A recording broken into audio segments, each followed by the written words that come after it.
Olá a todos, eu espero que onde você estiver, no momento que você estiver ouvindo essa mensagem, que esteja tudo bem com você e que Deus te abençoe grandemente. Essa é a segunda mensagem da série de mensagens Uma Fé que Funciona, uma fé que tem colocações práticas, todas elas baseadas na carta de Tiago. E a segunda mensagem, que é a mensagem que eu vou falar agora, é de corpo e alma, é o título da mensagem. Uma fé que funciona de corpo e alma. Ela é baseada na carta de Tiago, no capítulo 2, que é a leitura do lecionário, do verso 1 ao 17. Vai dizer o seguinte: meus irmãos, como podem afirmar que têm fé em nosso glorioso Senhor Jesus Cristo, se mostra um favorecimento a algumas pessoas? Se, por exemplo, alguém chegar a uma de suas reuniões vestido com roupas elegantes e usando joias caras, e também entrar um pobre com roupas sujas, e vocês derem atenção ao que está bem vestindo, dizendo-lhe: sente-se aqui neste lugar especial, mas disserem ao pobre: fique em pé ali ou sente-se aqui no chão. Essa discriminação não mostrará que agem como juízes guiados por motivos perversos? Ouçam, meus amados irmãos, não foi Deus que escolheu os pobres deste mundo para serem ricos na fé? Não são eles os herdeiros do reino prometido, aqueles que o amam? Mas vocês desprezam os pobres. Não são os ricos que oprimem vocês e os arrastam aos tribunais? Não são eles que difamam aquele cujo nome honroso vocês carregam?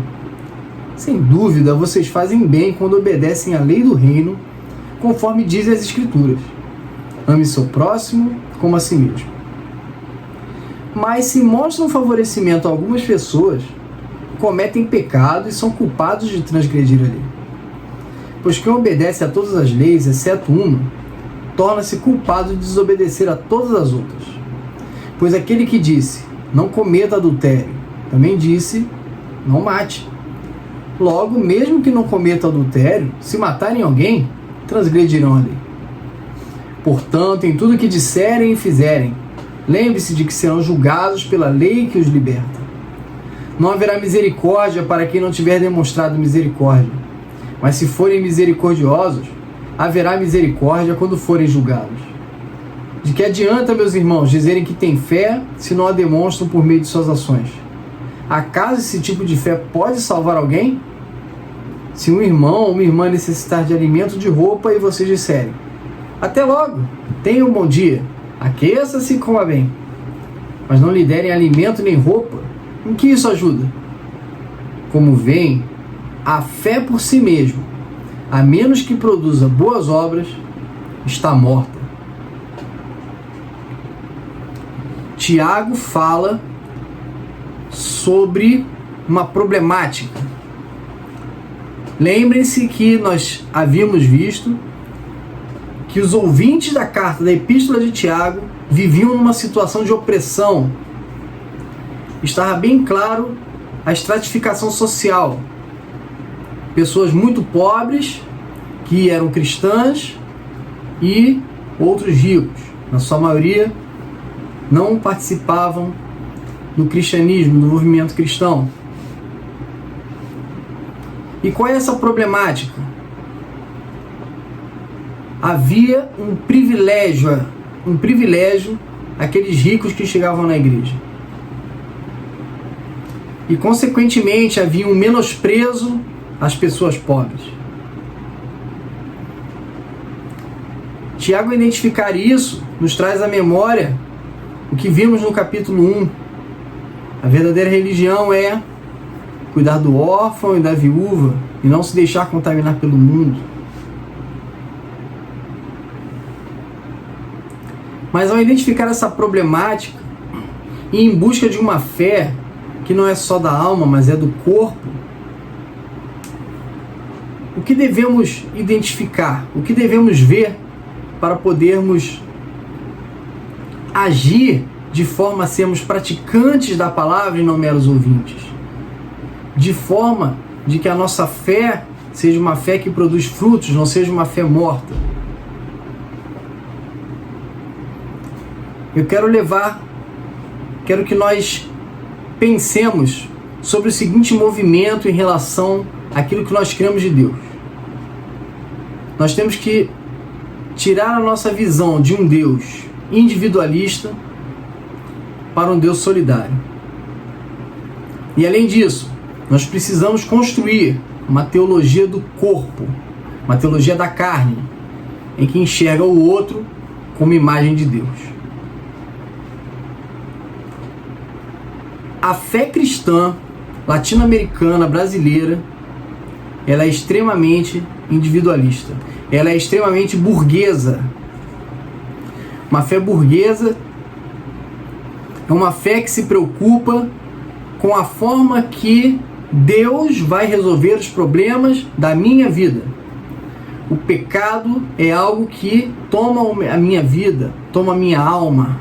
A salvação é algo para a minha alma. O movimento evangélico cresceu no Brasil graças ao movimento missionário, graças ao movimento de evangelismo, e por isso esse nome, evangélicos. Isso é muito bom, porém apenas esse aspecto foi ressaltado durante todo esse tempo. E por conta disso, nós enfatizamos apenas uma fé que alcança os nossos pecados individuais, a questão moral, a questão da salvação da minha alma. Então me preocupo apenas com uma fé que salva a alma das pessoas. Porém, almas sem corpos são fantasmas. Assim como corpos sem alma são defuntos. E quando eu enxergo a minha fé dessa forma individualista, essa fé burguesa, o que ela proporciona para mim? Uma boa dose de boa consciência e de sentido da vida, né? Então eu vou na minha comunidade de fé e elevo as minhas mãos, canto músicas muito bonitas, ouço uma palavra, e essa dinâmica, ela satisfaz o meu ego, e eu saio feliz, saio exaltado, saio em êxtase para encarar mais uma semana. E nesse formato eu encontro resposta para poder satisfazer esse meu ego. O problema é que essa fé individualista e que enxerga que o pecado é algo que só acontece dentro da alma do ser humano, que a salvação é individual. Quantas vezes nós ouvimos isso, a salvação é individual? Esse tipo de fé, ela corrobora, ela justifica o sistema de consumo. O mundo está contaminado e o sistema do mundo hoje é o sistema do consumo. E a fé tratada dessa forma é apenas mais um produto de uma prateleira de necessidades que eu quero cumprir, que eu quero viver durante o meu dia a dia. Uma fé burguesa cria uma justificativa para o mundo que vivemos,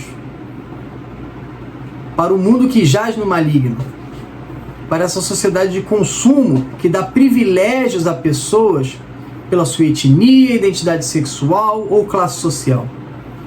Pessoas passam a ser privilegiadas porque um cristianismo que olha unicamente para a alma não alcança posições sociais de pessoas que são menosprezadas. E assim cremos e dizemos que Deus tem um plano para a vida de cada pessoa. Isso é muito funcional quando a comida está na nossa mesa todo dia, quando a nossa geladeira está cheia. Mas como eu digo que Deus tem um plano na vida daquela pessoa que está catando no lixo a sua comida? Como eu digo que Deus tem um plano na vida de uma jovem que foi violentada por um parente seu dentro da sua casa e hoje passa por grandes traumas? Como eu digo que Deus tem um plano na sua vida de um jovem que tem tendências suicidas porque não aceitam a sua identidade sexual? Deus, nessa visão de mundo, é um Deus individualista. E um Deus individualista que salva sua alma não traz resposta para as questões sociais. Nós temos que parar de entender, de achar que a salvação é individual. Porque o Deus não é individual. A salvação, ela é pessoal. Deus é um Deus pessoal, é um Deus com o qual eu me relaciono. Mas Ele é um Deus para todos. O Deus Trino, Pai, Filho e Espírito Santo. É um Deus que alcança todos nós. Por isso que na oração modelo Jesus vai dizer: Pai nosso que estás no céu. O Pai é nosso. O pão é nosso. O reino vem a nós. Sempre no plural. A fé ela tem caráter particular, mas a fé é para todos nós. Então precisamos desse movimento de um Deus individualista a um Deus solidário. Como que Deus mostra que Ele não é individualista, que Ele é um Deus solidário na sua palavra? Ele mostra quando Ele se encarna e se faz carne. João capítulo 1, verso 1. O verbo se fez carne. E tendo o verbo tendo sido feito carne, Ele habitou entre nós, vimos a sua glória como a glória do unigênito do Pai. Deus encarnou na forma de Cristo. E quando Ele se encarna, nós entendemos que Ele veio para o menor. E antes de vermos como que a encarnação mostra que Ele é um Deus solidário, precisamos rever os aspectos, os estragos que essa fé individualista nos traz. Essa fé individualista se preocupa apenas com o indivíduo, porque ela é altamente espiritualista, ela foge da realidade social. Essa fé individualista, ela esquece das outras pessoas, só se preocupa com as faltas e pecados pessoais e não com o sofrimento dos inocentes. Essa fé individualista importa mais a correção da vida do que a luta contra o mal e contra o sofrimento. Nessa fé individualista, o que sobra?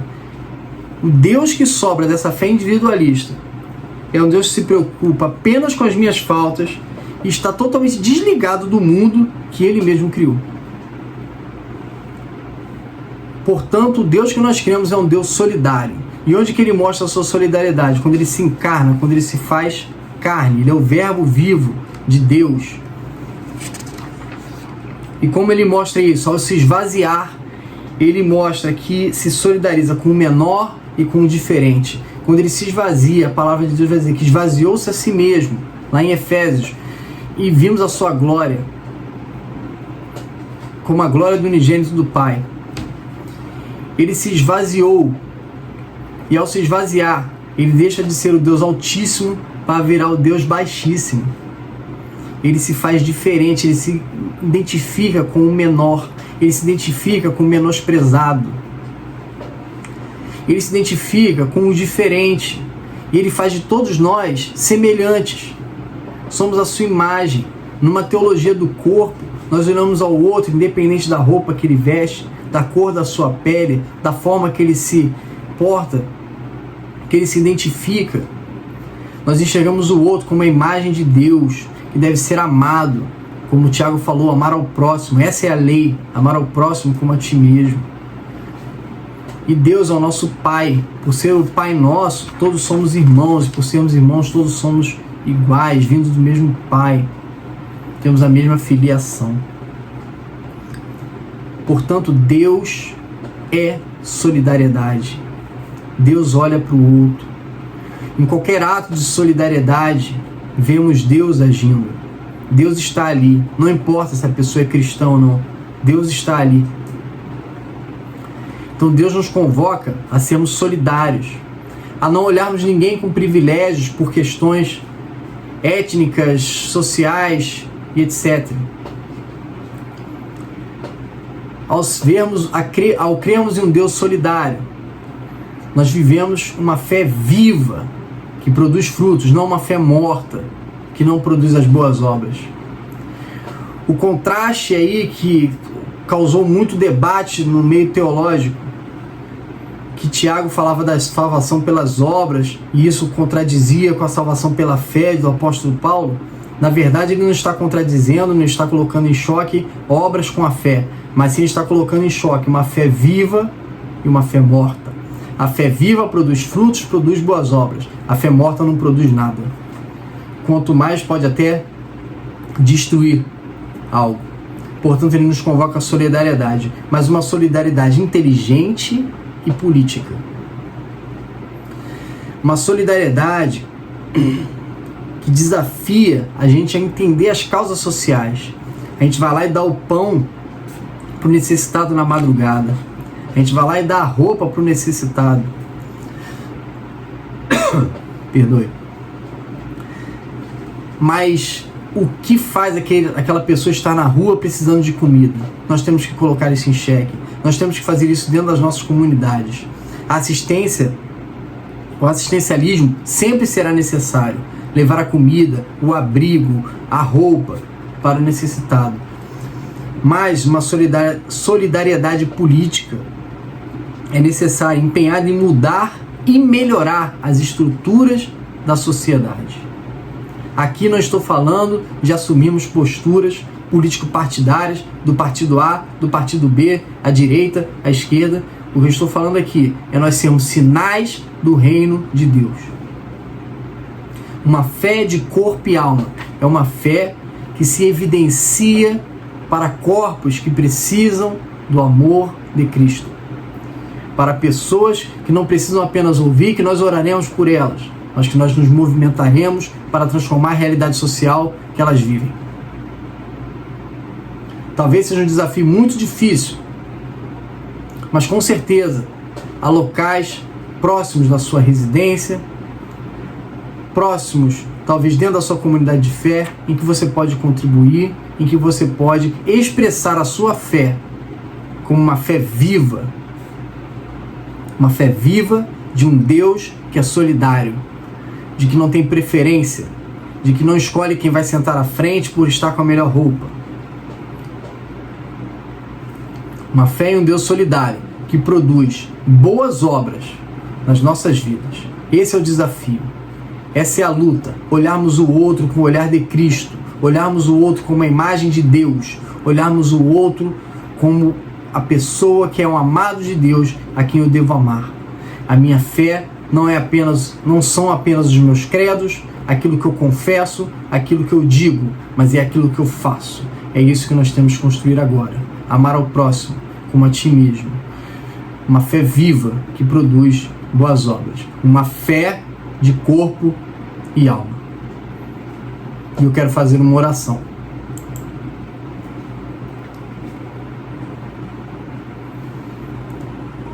Deus generoso, agradecemos a Ti por Sua bondade conosco. Obrigado por amar a todos nós e nos chamar de Seus filhos. Ajude-nos a reconhecer nossos parentes e dar nossas vidas a relações familiares pacíficas com toda a criação. Liberte-nos de nosso egocentrismo e do medo de estranhos, para que possamos encontrar o Salvador na humanidade quebrada, até mesmo a nossa. Oramos em nome de Cristo. Amém.